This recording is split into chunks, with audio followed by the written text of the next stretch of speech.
Our Bible word is Luke 1, verses 68 to 69.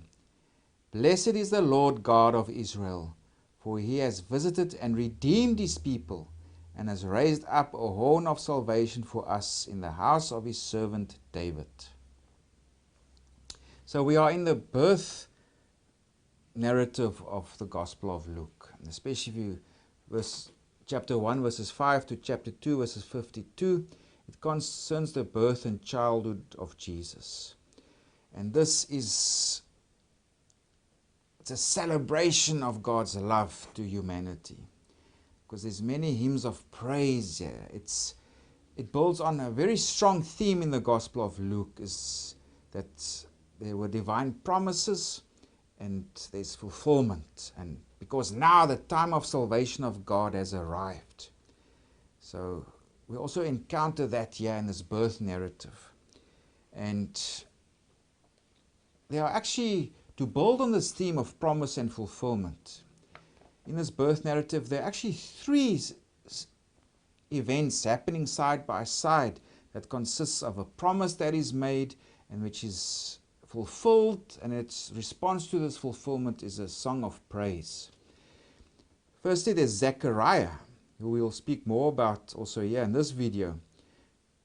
He's in the temple and God promises him that his wife would bear a son.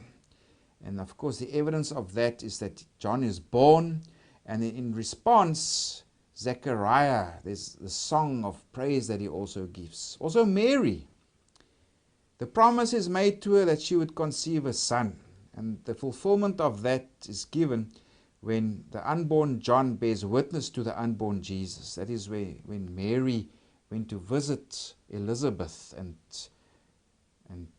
John made movements in Elizabeth's tummy. That's fulfillment that Mary is now pregnant. She has conceived a son. And in response to that, there's a song of Mary where she praises God, etc. And then there's also Simeon. He also was given a promise. He would see the Messiah.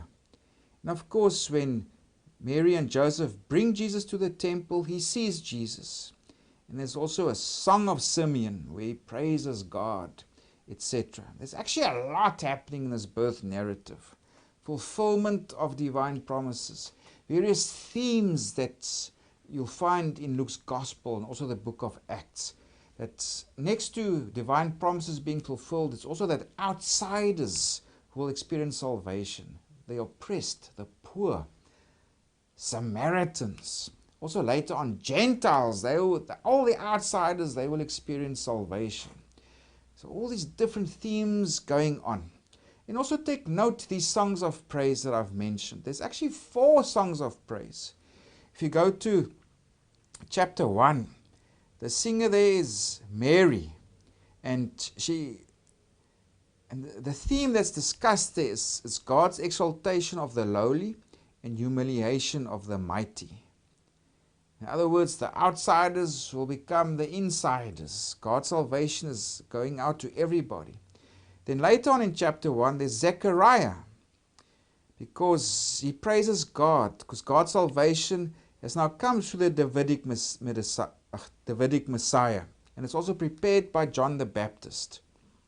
And also in chapter 2, there's the angels, the angelic chorus. They sing to God, glory to God, and it's also peace to all the recipients of his grace.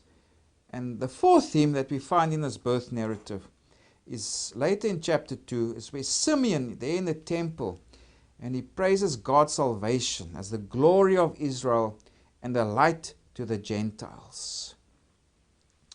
So take note of this promise, fulfillment, and then hymns of praise. And also generally the hymns of praise that's offered here in the birth narrative, because the time of salvation has come. It's being fulfilled. And if we now focus just on Zechariah, where our Bible word speaks to, is if we go to chapter 1 verses 5 to 25, there the birth of John is announced. Now Zechariah, he was a priest, and there were actually 24 courses of priests, and they would serve one in every 24 weeks. they would come to Jerusalem, and for that week they will serve in the temple. Also during pilgrimage festivals, all the priests will come to Jerusalem.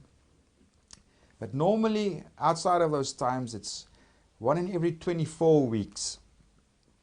The priests of that particular course, they will travel to Jerusalem to go serve in the temple. And Zechariah, he was now at the altar of incense. The angel appeared to him, and the angel said, your wife will bear a son. Of course, Zechariah, he didn't really believe this, because him and his wife was old, and because he was made mute, because he did not accept this. And at this time, there was also this big stigma attached. If you did not have children, especially for the woman being barren, there was kind of like being cursed. And it was a bad stigma attached to that. You should have children. That was the normal expectation. So there's also the promise of joy, and there would be joy for Elizabeth bearing a son, because that stigma, that curse, whatever the cultural belief was, it would have been removed from her, because now she has produced a son. And that's what we encounter also when the birth of John is related from verses 57 to verses 80.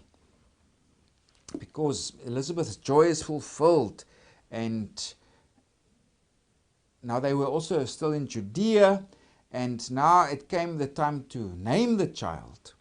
And because now the expectation was also kind of he would be called Zechariah. But then Elizabeth said, no, he will be called John.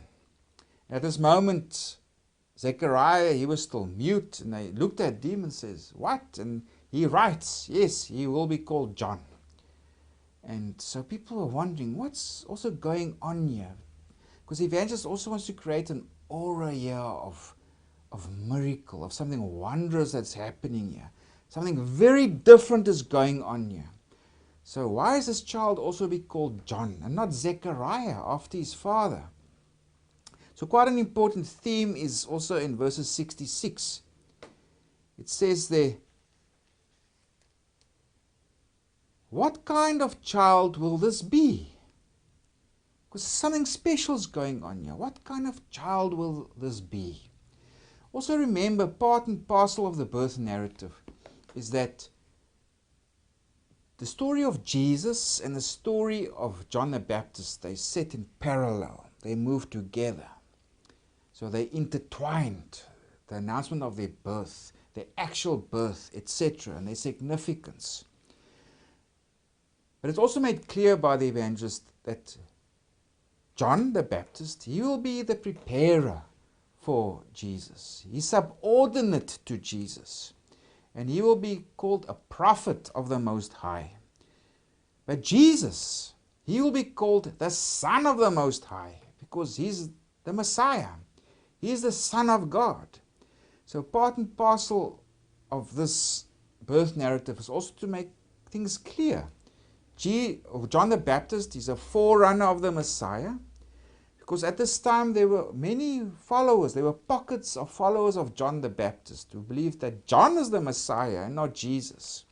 So the evangelist is making clear, no, John the Baptist, he's just a prophet of the Most High, he's the preparer of the way for Jesus, and he is subordinate to Jesus, because Jesus is the Son of the Most High. So after this birth, and where Zechariah also says, no, his name is John, and people are wondering, what's going on here? What kind of child will this be? It's about something special is going on here, because the time of salvation has arrived. And yeah, it's beginning now with John the Baptist, his birth, because he'll prepare the way for the Messiah. He'll prepare the way for Jesus. And then Zechariah, in response, also gives his song of praise. It's also a form of prophecy. It's one of those hymns of praise that we find here in the birth narrative in Luke's Gospel. And he begins to speak about Jesus. If we go to our Bible word, blessed is the Lord God of Israel, for he has visited and redeemed his people, and has raised up a horn of salvation for us in the house of his servant David. So in other words, there's this Davidic lineage, the lineage of kings, the lineage of salvation. Somebody is being raised up here now. A Davidic king, Jesus, the Messiah. He's coming, he's on his way. And has raised up a horn of salvation for us. Now a horn in the ancient world, it was a symbol for strength. This king will come, he will be strong, because he will also represent God. He will bring salvation. And this is promise of redemption that this Davidic king will bring, the Son of God, the Messiah. And only later on, Zechariah changes his focus to speak to John, his own son. That's from verse 76. And you, child, now Zechariah addresses John, his own son. And you, child, will be called the prophet of the highest, for you will go before the face of the Lord to prepare his ways, etc. So here, the evangelist is also making clear, we must put John in his place. He's significant. Something special is happening here with John the Baptist. But we must also understand how he fits in to the larger economy of salvation. Because he's subordinate to Jesus, and he will also prepare the way for Jesus, this Davidic king who will come and who will bring salvation to all God's people.